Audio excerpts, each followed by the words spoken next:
Hey everybody, Jason from Ishibashi Music in Shibuya here. I'm about to have an extremely cool experience and I don't know if he's going to let me video or what's going to happen, but I hope you enjoy this. I'm on my way to meet with Emmanuel, one of the world's greatest guitar players, a fellow countryman from Australia, and I'm going to meet him in the lobby of his hotel and hopefully he'll let me film. We'll see what happens. So here is the man, ladies and gentlemen, Mr. Emmanuel. Here we are, live in Japan. Indeed. Oh, it's beautiful here. Walking through the streets of Shibuya. Yeah. And just arriving at the store. Ah. There's our store. Holy moly. How do you miss that, huh? Exactly. Oh, beautiful. It's funny with the staff. I mentioned that you were coming in here with me. We were up here. Okay. And they're somewhat rather excited. Oh, thank you. You've got some...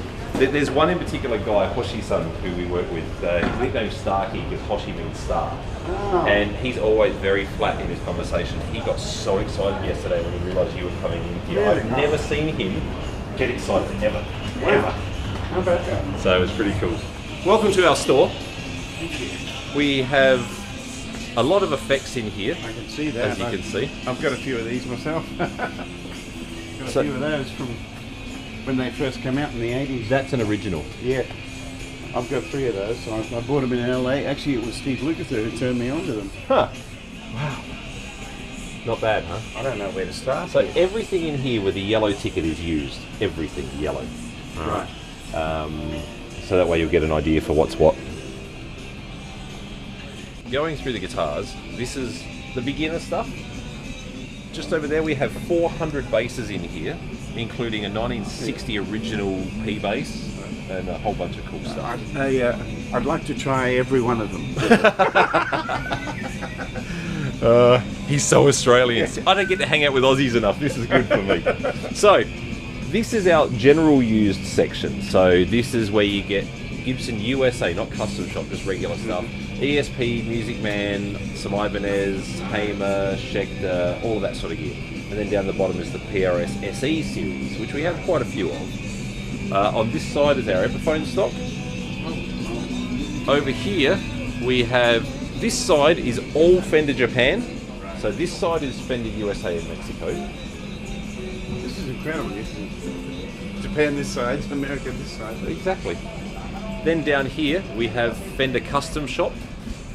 When you play electric, you play Fender, is that right? Fender Tele. That's what I thought.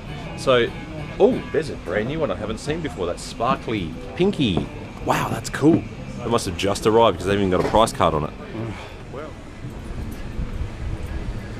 I have not seen that before. that is divine. Look at that. Oh my goodness. We get a bit of cool stuff here in Japan. Sure? This is unbelievable. I've never seen that colour. Me either. It's so beautifully done. The neck is gorgeous. Look at the bird's eye on that. Tatabe-san, see what I said? Kono guitar shiteru? Well, firstly, Tommy, this is Tatabe-san. He's the only other guy here who speaks English. Hi. Arigato. He does speak English, you're cool. Yeah. He's our PRS representative here Okay. in the store. Paul Reed Smith is a wonderful man. I know him well, and he's incredibly generous. Him and Paul are like this. Very close. He's been to the factory about 8-9 times. He does all of our custom orders for all the private stock stuff. So, fantastic. Do you know what this colour is? Yeah, I know. He just said it just arrived today. Yeah, it's this is the new Liberace model. It seriously is, isn't it? It's seriously gorgeous. I have not seen that before. I absolutely love it. I bet it sounds Why nice would you too. not want to have a guitar that looks like this? I mean, it's just so If you had that with that blue suit you just saw, I'm telling you, I'd be a star. I think you already are actually. I got that impression. Look at that. That's the one? Burgundy Sparkle. Burgundy Sparkle. There we go. Burgundy Sparkle. That makes sense. This is absolutely incredible.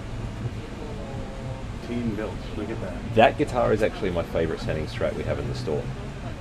So I don't know why, but some guitars are just like that, you know, like Stevie Ray Vaughan's original number 1. It just didn't sound like any other Strat. And how is that possible? Because it's just a Strat. This is the start of our Gibson custom shop. All right. This store, I kid you not, has the single largest collection in the world of Gibson custom shop guitars. You can see that. Look at all this. You haven't seen the half of it yet. This is Obviously all Les Paul well, there's an Eric Clapton style cut there. Billy Gibbons custom shop. Massive amount of gold tops. We've got a lot of customs as well. First guitar I ever saw Luke play was a gold top. It was at the Baked Potato, and he was using 2 Fender Vibroluxes on the floor in a V formation like that. A Roland tape echo, like that. He had one of the best tones I've ever heard. 1980. Wow. Early days. He definitely had one of the best tones I've ever heard that night. Hi Steve. He'll see this, by the way. Yeah, I hope so. He will. Luke's the man. There you go. So these all custom shops? Every single one of them is custom shop. Every one. Every one. But this is not all of them. So, this here is all custom shop. The yellow tags, once again, is used, but every single one of those Flying V's is custom shop. Isn't that insane? Do you really need that many custom shop Flying V's? Apparently we do. These are all custom shop. And by the way, if I don't introduce you to Hoshi-san, he's going to wet himself. Hello. Good to see you. He can speak English. He doesn't with me because he's shy, but he probably will with you. Well, I think maybe your English is better than my Japanese. We've got some old Gibsons here too. Oh, dead.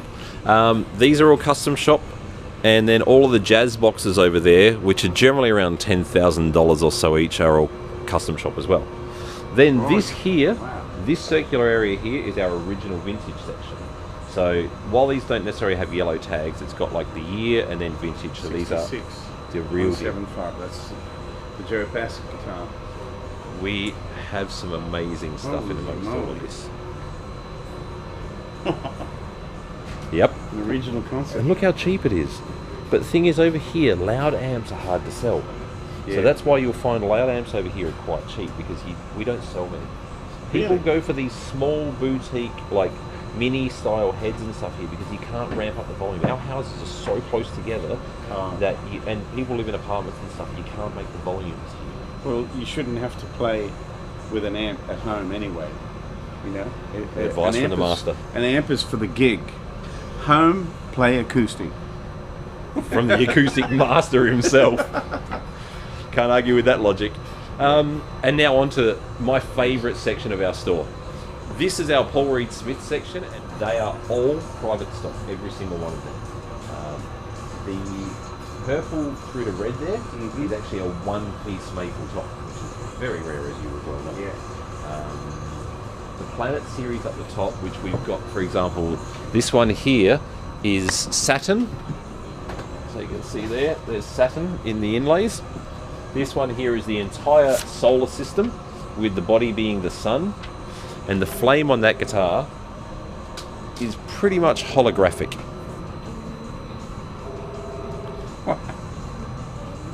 How on earth did they do that? Jeez. So if you swivel the guitar this way, look at how that flame moves. It's just incredible. Yeah. Magnificent. Brazilian rosewood neck. Really? Yeah, it's Brazilian, and it's got full certificates and everything. He designed. He was the concept person of this guitar and the entire Planet series. So push-pull switch as well for coil tapping, and just glorious. Yeah, the neck feels so good. Oil finish, I love it. Yeah, it feels good. On Paul's amps, I've got the 30-watt combo. Oh, yep. With 112. I'm sure he'll be happy to know that. Yeah. Did you get it from him? I went into Guitar Center in Nashville and bought it. Huh. And because I wanted to support him, because he does so much for charity. He gives away so much equipment and time, his precious time, and he's given me a lot of guitars. He's just an incredibly generous person. That's wonderful. So I went in and bought it. I rang him and I told him how much I loved it, and he scolded me for buying it. Oh, good on you. That's really nice to hear. No, it's true. I believe it, don't worry. It's really... Yep, matchless in here. We also have, on the other side of the PRS thing, which is no longer PRS, Joe Nags, as you may know, has got his own company now. We're the importer for Joe's guitars as well.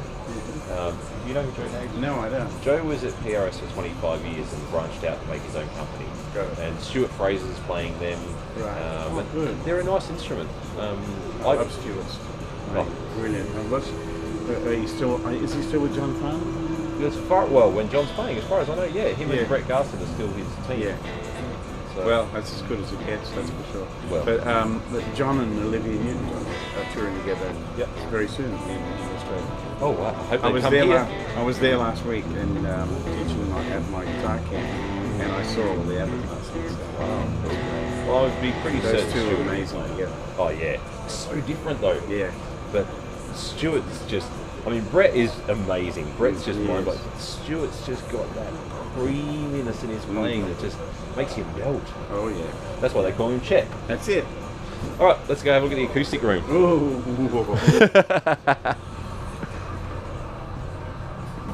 Hello. Naka-san, Tommy Emmanuel. Oh, nice to meet you. You too. Oh, nice. A Gibson Hummingbird. Yeah. Beautiful. Wow. These ones here, they went to the dry cleaners and they shrunk, and so they were normal size Martin guitars. Now they're smaller. He's so Australian. We have the worst jokes in the world. We really do. Hello. Wow, look at that.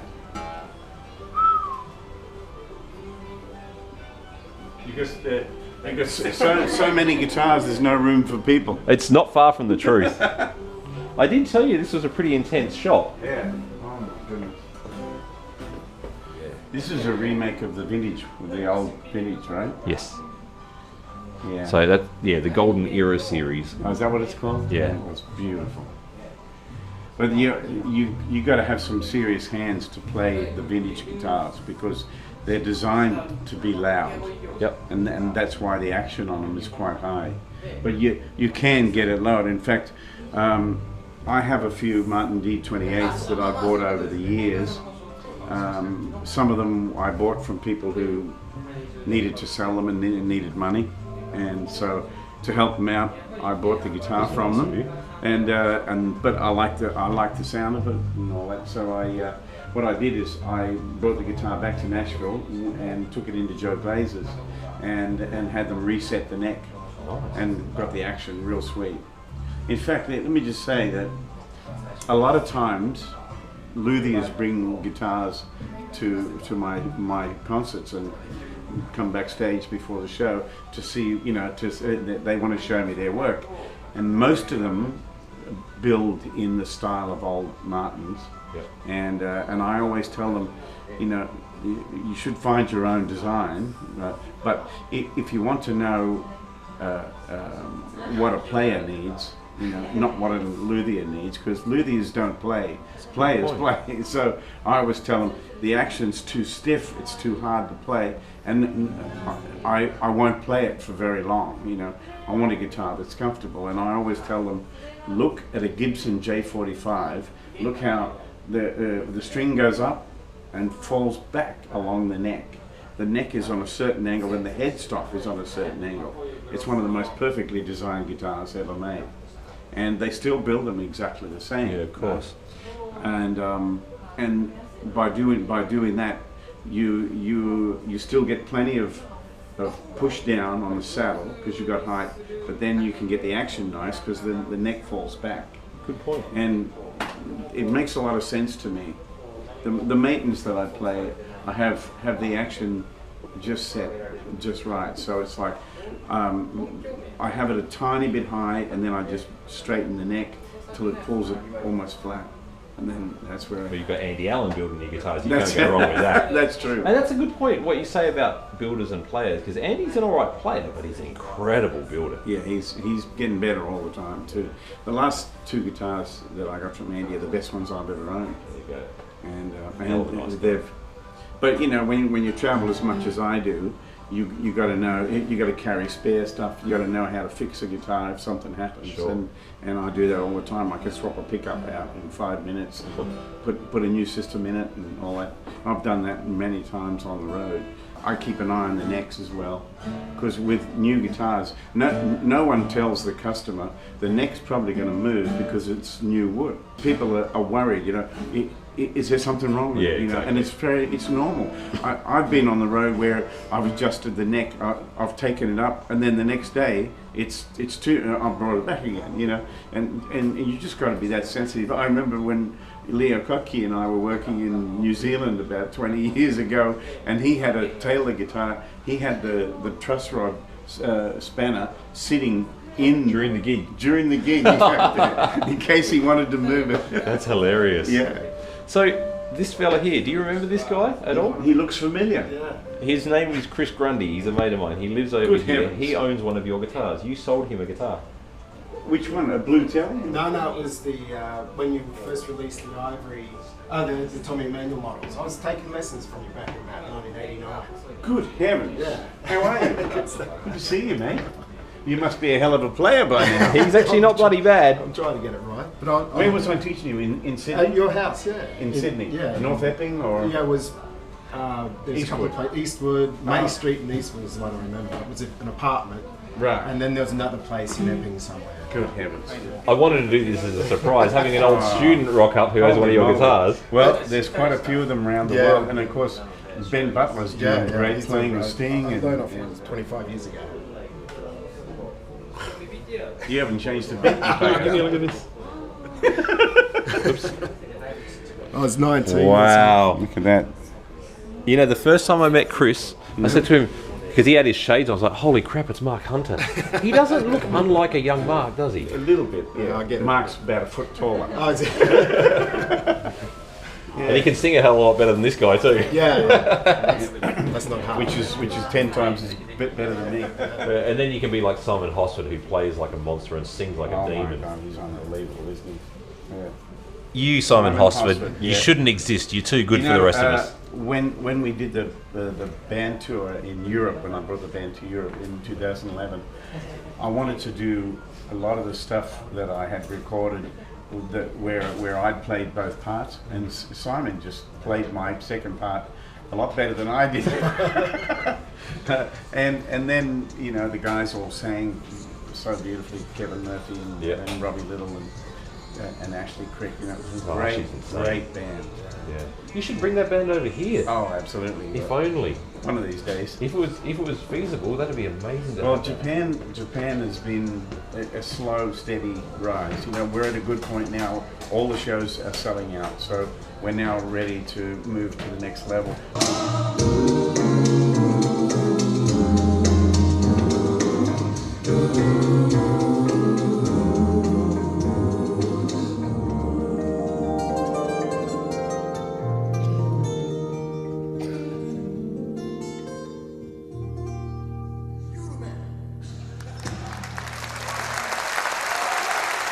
When I go to China tomorrow, I'll meet with Ted Curlin, who I've just signed with. They're the biggest jazz agency in the world. Wow. And they handle Pat Metheny and Rambaniola and Chick Corea and people like that. So I've just signed with them. Congratulations. And so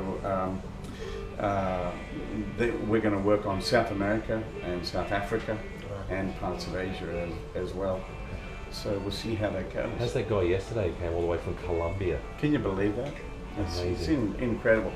I did a bunch of shows in California a couple of years ago, and about 10 people came from here. They all came together and came to all the shows in California because they just flew across. Yeah. It's incredible to me. And how long have you been here? 22 years now. Oh my goodness. He's I was going to say fluent. 2 Not years. So you speak the language too? Yeah, I do all right, but I'm not fluent. Right. And are you teaching guitar? Teaching and playing, yeah.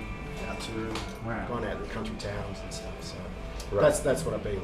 Yeah, I bought a van and that's pack up good. and take off Right. and out and play. So it's been really good. Yeah.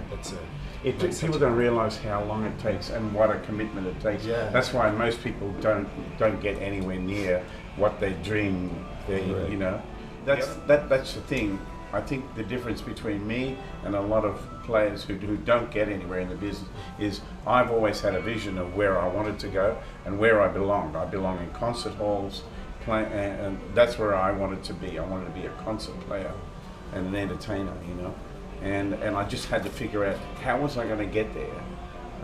You know, I did it in Australia first, and then I thought, okay, now I've got to start overseas. So I used to work so hard and save every penny, and finance me playing overseas, so I could afford to go do that and then come back. And I wouldn't make much overseas, but it was a start, you know. And your greatest investment is in yourself. That's right. Totally. Yeah. Very wise. Take that to heart. That's very, very wise advice. Well, do you want to play anything while you're here? Well, is there anything you want to give a test to? All of it. Great. Well, let's get them all down. We should play something together. Yeah. Well, I'll do it. By all means. What do you want to play? Let's have a look. Well, if I could take Phil's part on the rope or something. That'd be nice. Okay. That's more my style. This has got a little bit of weight, but it's going to look awesome when you watch it back. Is that all right?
Lovely.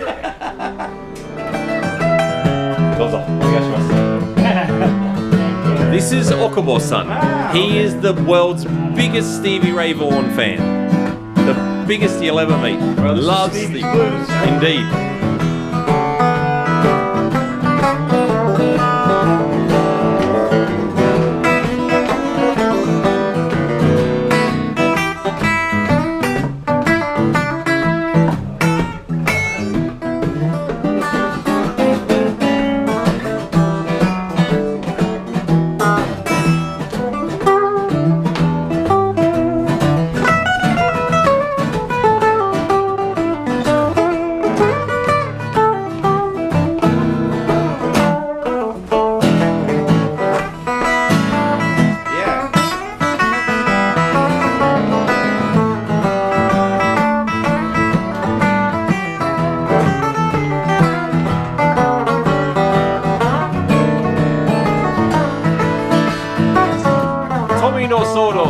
Go for it, Tommy. Go, mate.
trick. Beautiful. Arigato! Yeah, look. My Steven Spielberg camera. Good evening, ladies and gentlemen. There you are. Thanks. There is something I would like to, if you don't mind, because I'd like to capture it with these cameras, is a bit of your finger picking style.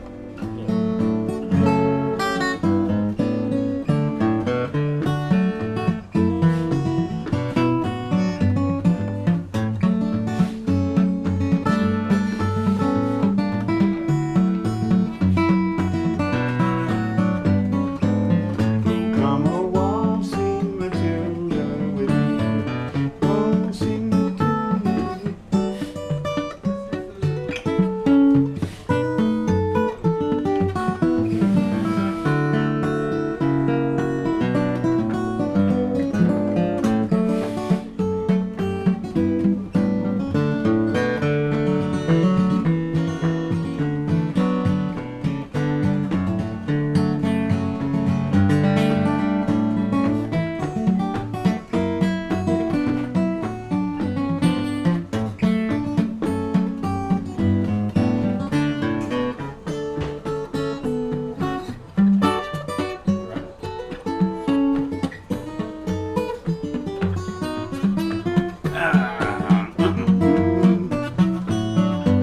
Needs an action job. We'll get you something else to play, that's fine.